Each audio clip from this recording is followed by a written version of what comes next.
Welcome, homeowners and home maintenance enthusiasts. Today, we're going to talk about a comprehensive home maintenance checklist. This checklist will help you keep your home in top shape all year round, covering both monthly and seasonal tasks. Let's start with the monthly tasks.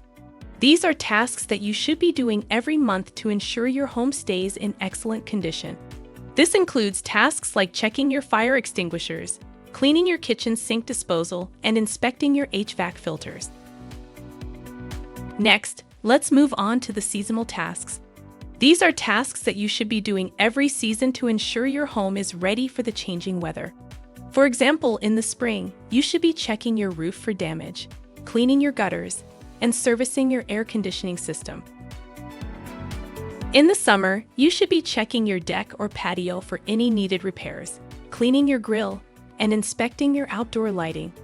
In the fall, you should be cleaning your chimney, inspecting your heating system, and sealing any gaps or cracks in your doors and windows. And finally, in the winter, you should be checking your home for any ice dams or icicles, insulating any exposed pipes, and testing your home for radon. By following this comprehensive home maintenance checklist, you can ensure your home stays in excellent condition, no matter the season. Remember, home maintenance is not a one-time thing, it's a continuous process. By staying on top of these tasks, you can prevent small issues from becoming big problems. So take the time each month and each season to go through this checklist and keep your home in top shape.